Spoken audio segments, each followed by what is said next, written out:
எல்லோருக்கும் வணக்கம். இன்றைக்கி நம்ம வீடியோவில் வீட்டு தோட்டத்தில் கத்திரிக்காய் பறித்து 3 வகையான சமையல் செஞ்சுருக்கேன். முதல்ல கத்திரிக்காய் பொரியல், ரெண்டாவது கத்திரிக்காய் கடையல், மூணாவது கத்திரிக்காய் புளி குழம்பு. இந்த 3 சமையலை எப்படி செய்யுதுன்னு பார்க்கலாம் வாங்க.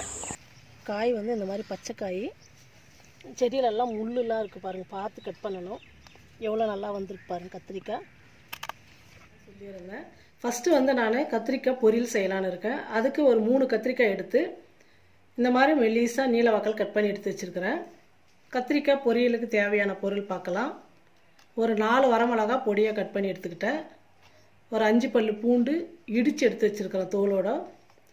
ஒரு 1/2 ஸ்பூன் உளுத்தம்பருப்பு, 1/2 ஸ்பூன் கடலைப்பருப்பு, கருவேப்பிலை கொஞ்சம், ஒரு சிட்டிகை மஞ்சள் தூள், கடுகு கொஞ்சம், சீரகம் கொஞ்சம்.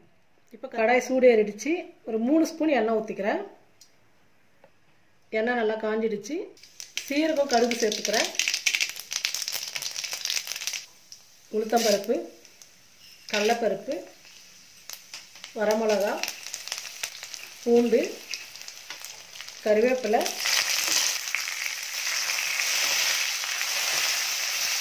எல்லாம் சேர்த்ததுக்கப்புறம் பருப்பெல்லாம் நல்லா பொண்ணு வறுவலாக வரணும். பாருங்கள், நல்லா பருப்பெல்லாம் வறுந்துடுச்சு. இப்போ மஞ்சள் தூள் சேர்த்துக்கிறேன். கத்திரிக்காய் சேர்த்துக்கிறேன்.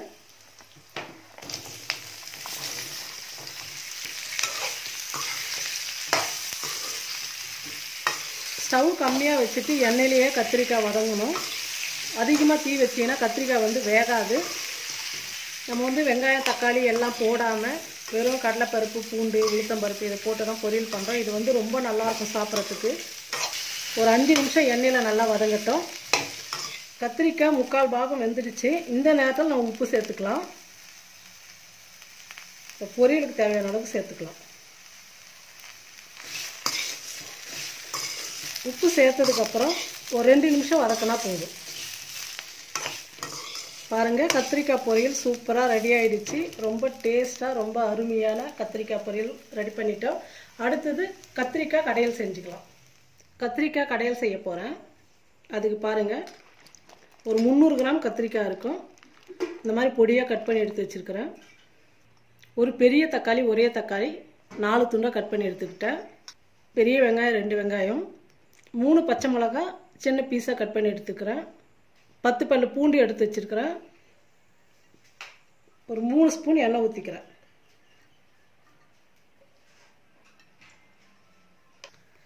எண்ணெய் காஞ்சிடுச்சு.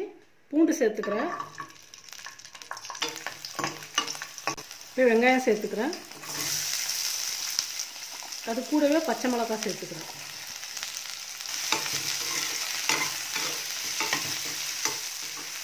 வெங்காயம் பச்சை மிளகாலாம் வதங்கிடுச்சு. இப்போ தக்காளி சேர்த்துக்கிறேன்.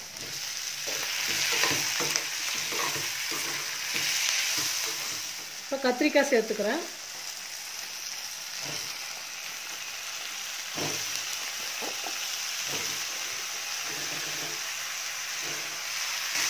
கத்திரிக்காய் சேர்த்ததுக்கப்புறம் ஒரு 3 நிமிஷம் நல்லா எண்ணெயில் வதக்கிக்கலாம். அப்போ தான் கத்திரிக்காய் கடையில் ரொம்ப டேஸ்ட்டாக இருக்கும். 2 நாளாக நான் கூட கெட்டு போகாது, சாப்பிட்றதுக்கு ரொம்ப நல்லாயிருக்கும். எந்த அளவுக்கு கத்திரிக்காய் வதங்குதோ அந்த அளவுக்கு ரொம்ப நல்லாயிருக்கும். கத்திரிக்காய் எல்லாம் நல்லா வதங்கிடுச்சு. இப்போ ஒரு 1/4 ஸ்பூன் மஞ்சள் தூள் சேர்த்துக்கிறேன்.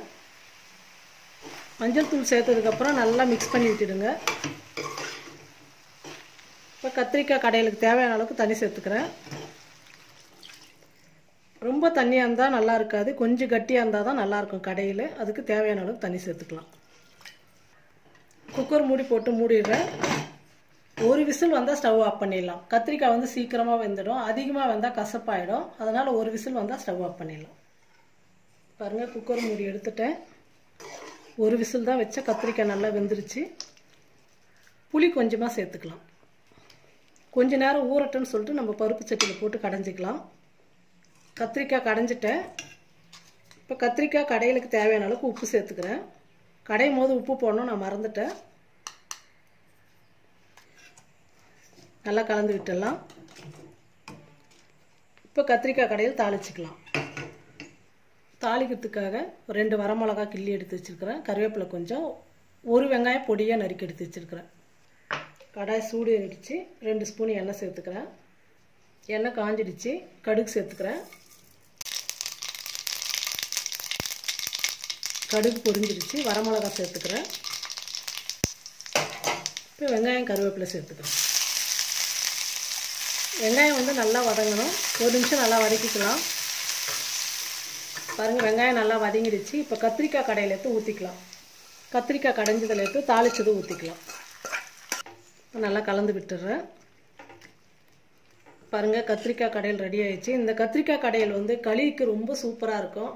பச்சரிசி பொங்கிட்டு அப்போல்லாம் வந்து உருண்டை பண்ணி கொடுப்பாங்க. அது கூட இந்த கத்திரிக்காய் கடைஞ்சி கொடுப்பாங்க. அது கூட சேர்த்து சாப்பிடும்போது ரொம்ப டேஸ்ட்டாக இருக்கும், ரொம்ப ருசியாக இருக்கும். இது எல்லாத்துக்கூட சாப்பிட்லாம். இப்போ அடுத்தது வந்து கத்திரிக்காய் புளிக்குழம்பு செஞ்சுக்கலாம். கத்திரிக்காய் புளிக்குழம்பு செஞ்சுக்கலாம். நான் ஒரு 1/2 கிலோ கத்திரிக்காயை இந்த மாதிரி சின்ன சின்ன பீஸாக கட் பண்ணி எடுத்து வச்சுருக்கிறேன். 2 பெரிய தக்காளி இந்த மாதிரி நீல வாக்கல் கட் பண்ணியிருக்கேன். 2 பெரிய வெங்காயம் சின்ன சின்ன பீஸாக கட் பண்ணி எடுத்துக்கிறேன். கருவேப்பிலை கொஞ்சம், ஒரு 10 பல்லு பூண்டு, பெருங்காயத்தூள் 1 சிட்டிகை, கரம் மசாலா 1 ஸ்பூன், மிளகாய் பொடி 2 ஸ்பூன், புளி ஒரு பெரிய எலுமிச்சம்பழம் அளவு புளி எடுத்து வச்சுருக்கிறேன். அதை ஊற வச்சு கரைச்சி வடிகட்டிக்கலாம். மஞ்சள் தூள் ஒரு 1/4 ஸ்பூன், வெந்தயம் 1/4 ஸ்பூன், கடுகு சீரகம் எடுத்து வச்சுருக்கிறேன். கடாய் சூடு ஏறிடுச்சு. ஒரு 5 ஸ்பூன் எண்ணெய் ஊற்றிக்கிறேன். எண்ணெய் காஞ்சிடுச்சு. கடுகு சீரகம் சேர்த்துக்கிறேன். பூண்டு, வெங்காயம் சேர்த்துக்கிறேன். கருவேப்பிலை ஒரு 2 நிமிஷம் நல்லா வதங்கட்டும். வெங்காயம் நல்லா வதங்கிடுச்சு. தக்காளி சேர்த்துக்கிறேன்.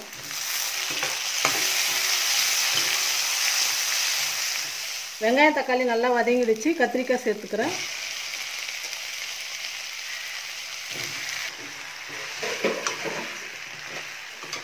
கத்திரிக்காய் கொஞ்சம் நேரம் நல்லா வதக்கிக்கிறேன். கத்திரிக்காய் நல்லா வதங்கிடுச்சு. பெருங்காயத்தூள் சேர்த்துக்கிறேன். மஞ்சள் தூள், கரம் மசாலா, மிளகாத்தூள், பொடியெல்லாம் சேர்த்ததுக்கப்புறம் கொஞ்சம் நேரம் நல்லா வதங்கட்டும். மசாலாலாம் போட்டதுக்கப்புறம் நல்லா வதங்கிடுச்சு. இப்போ குழம்புக்கு தேவையான அளவுக்கு தண்ணி ஊற்றிக்கிறேன். புளி தண்ணி வேறு ஊற்றணும், அதனால் தேவையான அளவுக்கு தண்ணி சேர்த்துக்கிறேன்.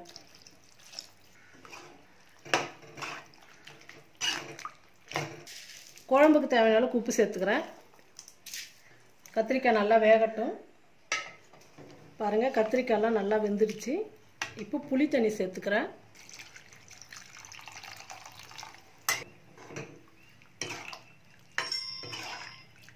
புளியோட பச்சை வாசனை போகிற அளவுக்கு நல்லா கொதிக்கட்டும். புளியெல்லாம் நல்லா கொதிச்சிடுச்சு. இப்போ தேங்காய் விழுது அரைச்சி வச்சுருக்கிறேன், அதை ஊற்றிக்கிறேன். கொஞ்சமாக தண்ணி ஊற்றி அலசி ஊற்றிக்கிறேன்.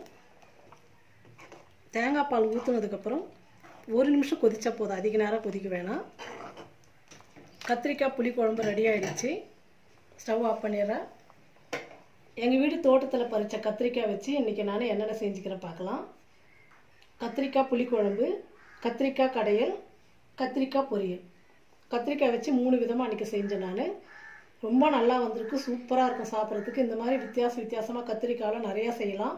நீங்களும் இந்த மாதிரி செஞ்சு பாருங்கள். செஞ்சு பார்த்துட்டு எப்படி இருக்குன்னு சொல்லிட்டு கமெண்ட் பண்ணுங்கள், ஷேர் பண்ணுங்கள். நன்றி.